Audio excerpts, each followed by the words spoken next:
Et pour bien amorcer cette émission, nous accueillons notre chroniqueur d'actualité queer, Denis Martin Chabot. Bonjour. Salut, ça va bien? Ça va bien, merci de prendre le temps avec nous ce matin. Donc, M. Chabot, le village de Montréal, un quartier emblématique de la ville, pourtant bien malmené depuis une dizaine d'années, malheureusement. Dans ce quartier, résidents et commerces doivent conjuguer avec itinérance, alcoolisme, toxicomanie, criminalité et une cohabitation difficile. Un sondage auprès de 700 personnes dans le quartier confirme le fort sentiment d'insécurité dans le village. Et voilà, tu nous en parles aujourd'hui, M. Chabot. Définissons le secteur qu'on qualifie de village. On parlait du village gay. Là. Oui, en fait, que ce village qui va bientôt célébrer ses 40 ans, écoute, wow. Parce que ça a commencé quoi? Ben, écoute, en 2017, on fêtait les 30 ans, hein, fait qu'on peut faire le calcul. Le calcul mathématique, oui. Ouais. Donc, les limites du village dépendent un peu à qui on le demande. Fait que j'ai décidé d'aller voir ce que la Société de développement commercial du village, qui représente donc 255 entreprises situées entre les rues Sainte-Catherine-Est, entre Berry et Cartier, et sur la rue Ella-de-Gaine, entre boulevard René-Lévesque Est et Robin. Donc, ça nous donne une petite idée où ça se trouve. Entre les métros Berry-UQAM, j'imagine, et Papineau, ça donne une bonne idée. Ça donne une bonne idée, ouais. Et ça ne date pas d'hier, ces problèmes de cohabitation, où en introduction, on parlait de dizaines d'années. Hein. Oui, c'est une bonne dizaine d'années, oui. Mais c'est difficile de mettre une date précise. Alors, les enjeux de consommation, d'itinérance, c'est là, puis de criminalité, c'est là. Mais avec la pandémie, il semble que ces problèmes-là se sont exacerbés. On parle d'abord, ce qui cause tout ça, de la crise du logement, l'insécurité alimentaire, la crise de consommation, la crise inflationniste, puis être accès aux services de santé mentale. Bref, la liste est longue. Oui. Beaucoup de ressources de soutien en itinérance, donc des refuges, des organismes communautaires, des maisons de chambre, des logements spécialisés, se concentrent dans le village ou non loin du village, dans le centre-ville. Donc, une concentration de ces personnes en situation d'itinérance, dont plusieurs vivent avec des enjeux de toxicomanie et ou de santé mentale, se retrouvent dans le village à un moment ou à un autre. Et vient avec ça les difficultés de cohabitation avec les personnes résidentes et celles qui sont des commerçants et des commerçantes et celles qui visitent le village. Voilà, puis on parle de quoi là, exactement comme difficulté? La liste est longue. Je vais la raccourcir en vous disant, on parle d'incivilité, de vandalisme, de trafic de stupéfiants, consommation de drogue en plein jour devant tout le monde, devant le public, violence, criminalité et présence donc de personnes au comportement problématique. Les médias rapportent régulièrement des agressions, des arrestations, des actes de vandalisme. Je vous fais grâce de tout ça, mais on connaît le portrait un peu. Oui, et à quoi ça ressemble les conséquences qui sont bien entendu négatives là, sur les habitants de ce village? Bien, d'abord, avant tout, sur leur qualité de vie. Il y a un grand sentiment d'insécurité, on l'a dit en intro.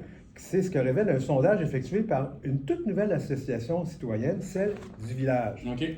C'est pas le premier sondage qui se fait dans le village, mais ça semble être un sondage qui est très révélateur. C'est pas un sondage scientifique, mais on a quand même parlé à plusieurs personnes, puis ça identifie des enjeux et des lieux très précis. Alors, 718 personnes ont répondu aux questions posées par l'association. Et est-ce qu'on sait à peu près combien de personnes habitent dans ce quartier-village pour voir à peu près 718?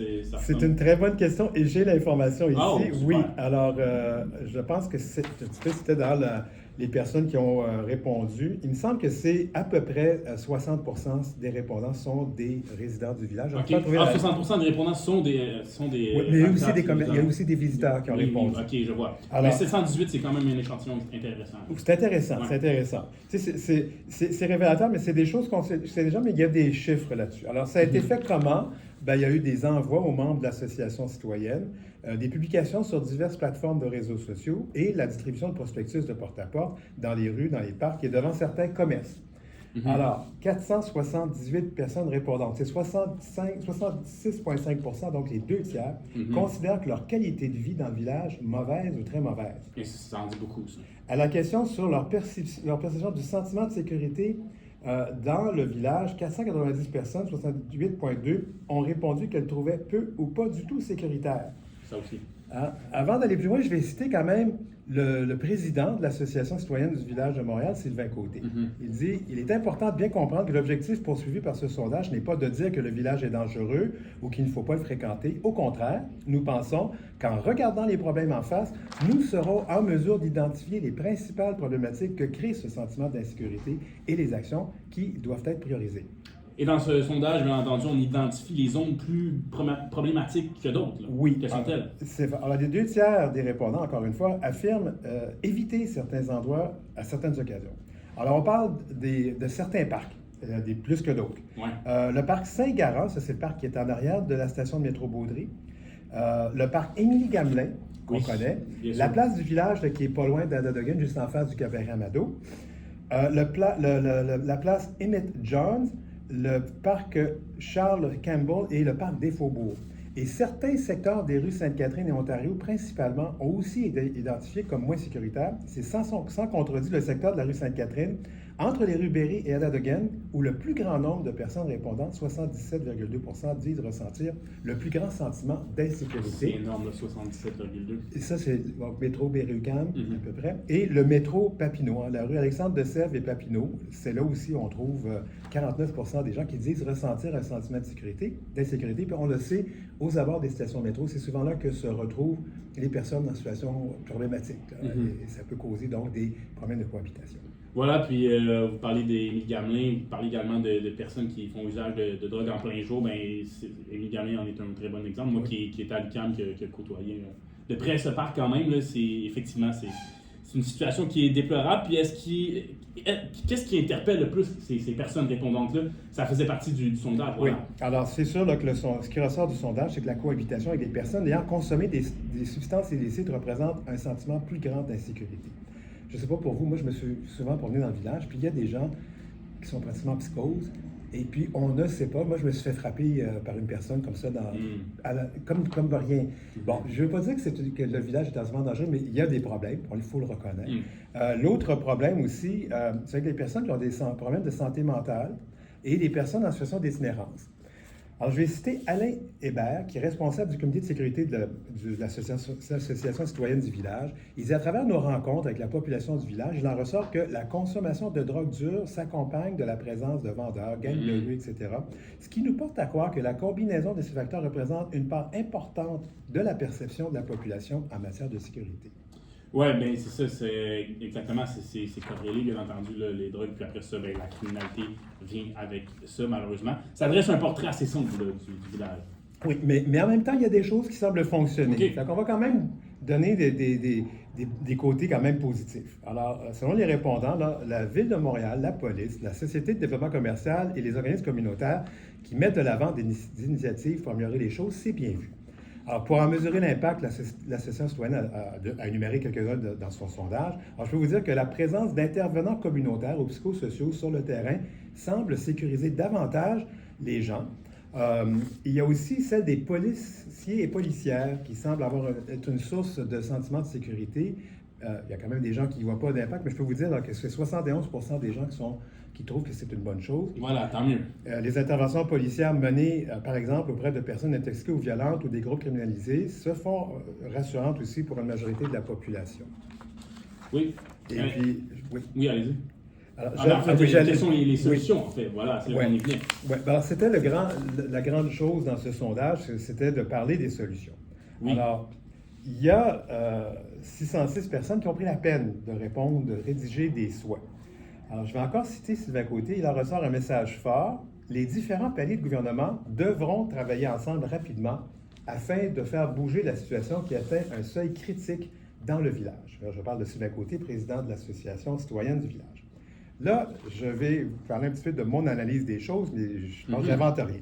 Mais on s'entend là que des solutions, là, ça ne sera pas juste la Ville de Montréal qui peut faire ça. La crise du logement là, qui jette des gens à la rue chaque année, chaque jour, c'est un problème national et ça ne peut pas être réglé que par la Ville de Montréal. Bien sûr. À titre d'exemple, en 2021, c'est les derniers chiffres que j'ai pu trouver, la Société canadienne d'hypothèque et de logement disait qu'il faudrait construire au Canada 1 190 000 logements d'ici 2030, surtout des logements abordables, ce qui n'est pas toujours le cas.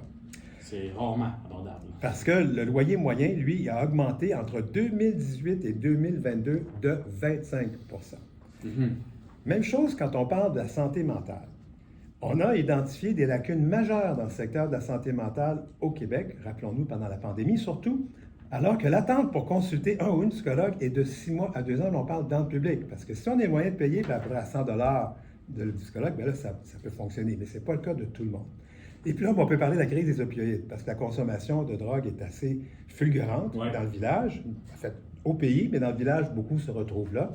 Et là, quoi qu'en disent les Donald Trump de ce monde, c'est certainement pas des tarifs douaniers qui vont régler le problème. Ouais, ce fameux Donald Trump qui se moquait encore là, du gouverneur du Canada, Justin Trudeau, et du 55e État. Encore ce matin. Ouais. Bon, c'est sûr qu'il est sur le haut du pavé, il vient d'être élu, mais il y a beaucoup de choses, hein. Ma mère disait souvent, quand on a la gloire, il faut toujours penser que la gloire, c'est comme les montagnes russes. À un moment donné, ça redescend. Puis, merci de nous avoir éclairé, M. Chabot, sur cette problématique là, dans le village gay. On espère que ça va se résorber dans tous les aspects que vous avez mentionnés, là. Toxicomanie, criminalité, santé mentale, logement et tout ça. C'est des enjeux, j'ai l'impression, qui, oui, sont dans le village, mais qu'on retrouve un peu partout à Montréal. C'est partout à Montréal, mais il y a une concentration des gens parce que les services sont là. Ben, écoute, c'est un plaisir de travailler avec toi. C'est ta dernière semaine? Ma dernière semaine aux Aurores Montréal, voilà, ça fait un plaisir de vous avoir comme chroniqueur également. J'avais oublié de le mentionner en début de segment, mais journaliste et animateur de L'Heure où l'Arc-en-Ciel se lève à Caral-Lève, M. Denis Martin Chabot, également chroniqueur aux actualités queer. Merci beaucoup pour votre temps et pour toutes ces belles chroniques aux Aurores Montréal. Et passez tout le monde de joyeuses fêtes. De joyeuses fêtes.